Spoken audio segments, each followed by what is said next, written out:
friends, welcome back to the Healthy Honey YouTube channel. Today, I'm going to be talking about something very near and dear to my heart, and that is my personal experience with depression and anxiety. I'm also going to try to share some tips and tricks that have helped me personally when I'm feeling depressed, just some natural kind of mood boosters. Hopefully it will give you inspiration if you are feeling depressed or know someone that's depressed and you want to help them. But I do want to preface, I am not a therapist. I am not a doctor, so please reach out to the professionals in your life. If you don't have a therapist, I would highly recommend looking for one. There are so many resources that you can find affordable therapists if money is an issue for you. So yeah, please get the help you need. I am simply sharing this because it's something I'm really passionate about sharing about, and because I know that when I've watched YouTube videos of people talking about their personal experience with depression, it has helped me not feel as alone, and then also has given me inspiration of ways that I can kind of help myself. So with that being said, let's get started. I'm drinking tea because I am currently taking a health coaching certification, and the guy, his mouth is dry and he keeps making these weird sounds. And so I'm like, I do not want to trigger people by making weird sounds. So just drinking my tea to keep my mouth clear so I don't sound disgusting.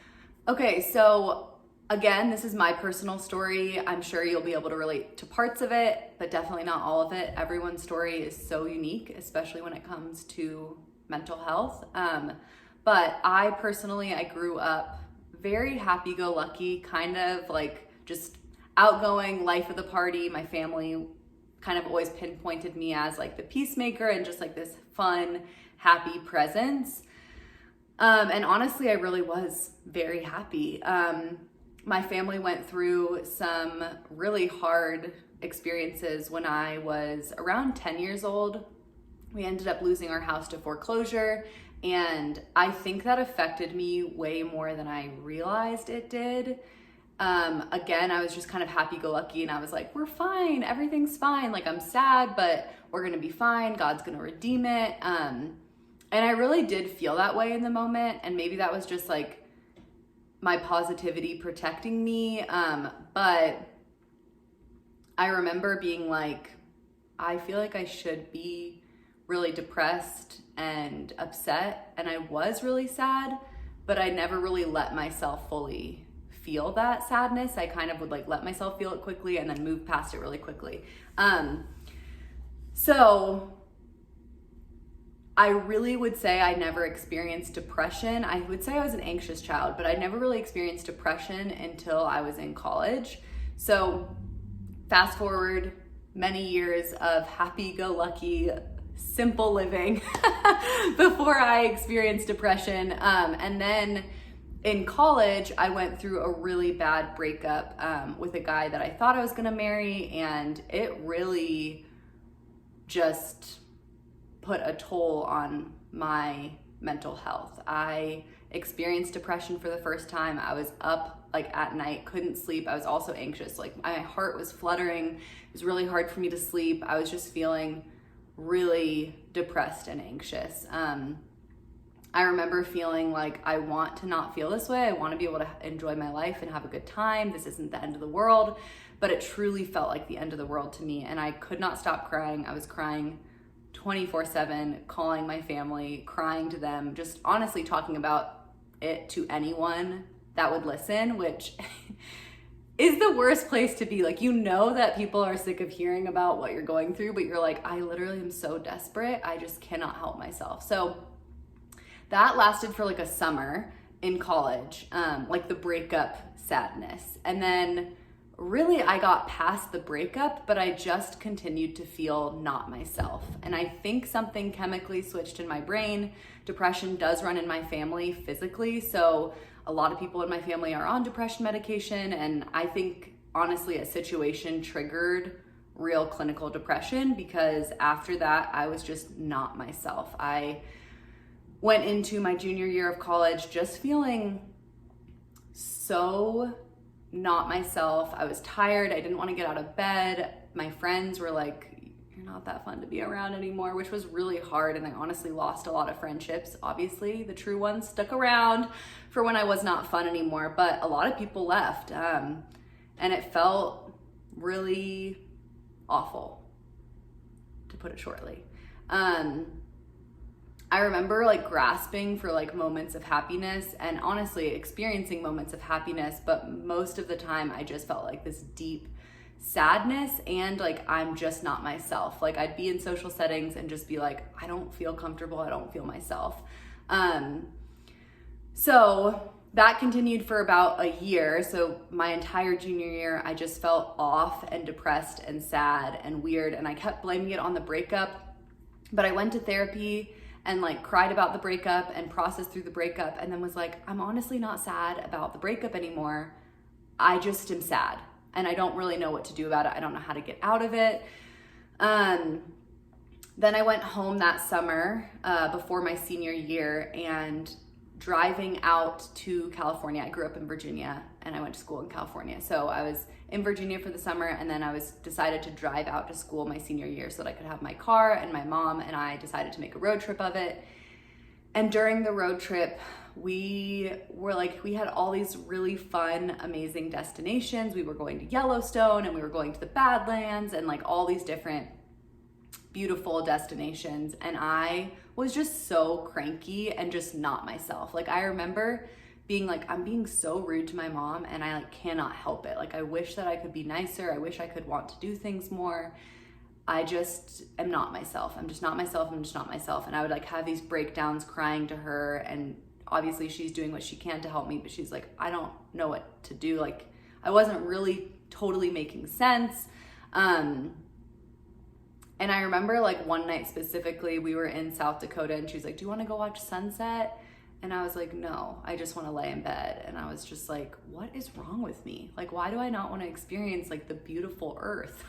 I just want to lay in bed and like watch a show and zone out when I'm in this gorgeous place. So my mom actually eventually sat me down, and I feel like it was maybe with my sister too, like on the phone.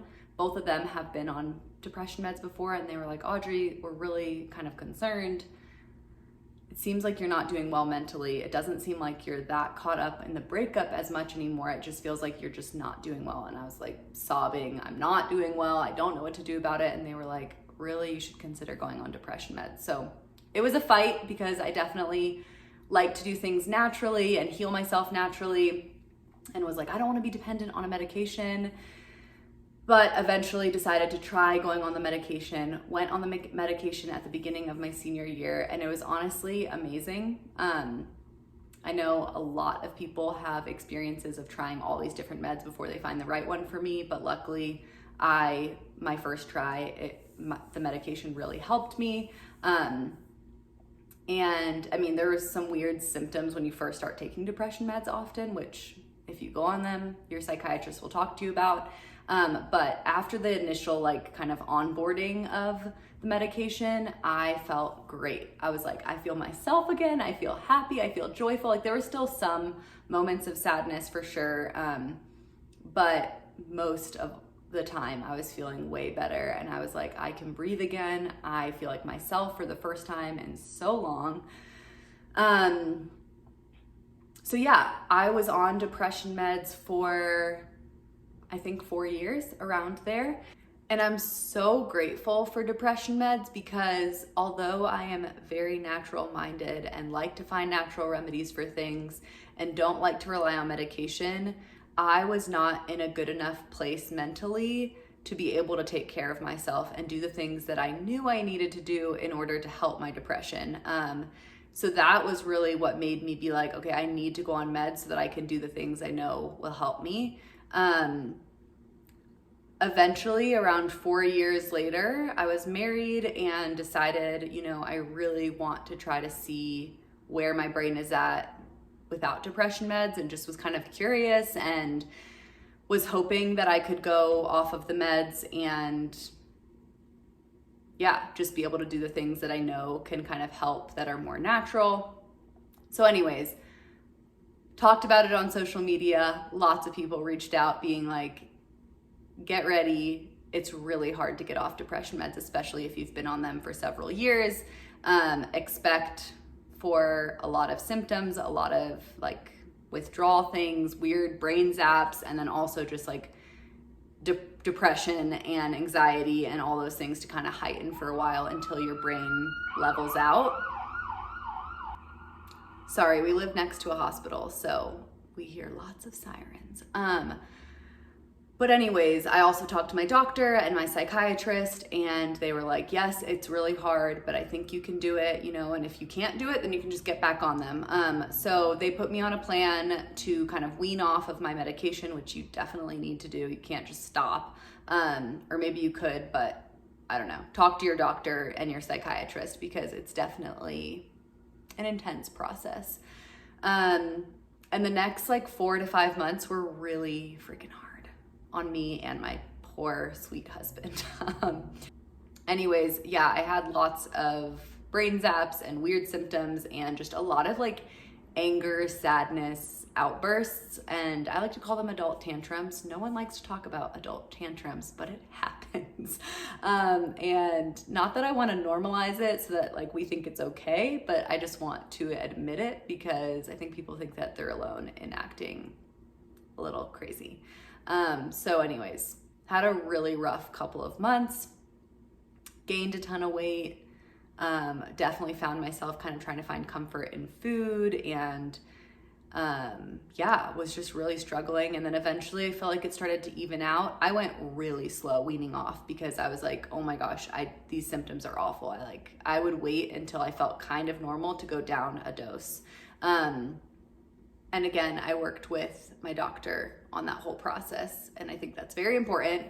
But anyways, started to kind of feel a little bit normal, and then decided that, well, really I started feeling like crap physically and had been for honestly several years and just kind of ignoring it and being like, I'm fine, I'm eating healthy, I'm doing all the things that I need to do to heal my hormones and be a healthy human, but ultimately was so low energy and was just feeling awful.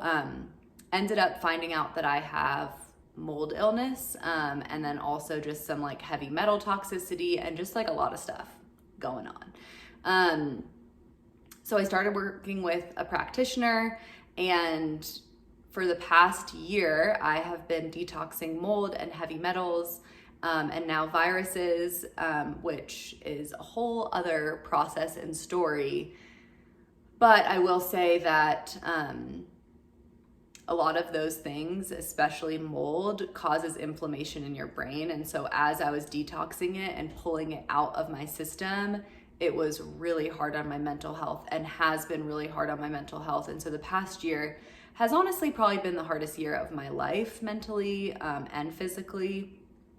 And yeah, there have been a lot of days where I've said things I don't mean. And I was talking to my therapist about it and was like, why do I say these things that are just so awful? Like I want to die when I don't I don't actually feel that way, which I know some people really do feel that way.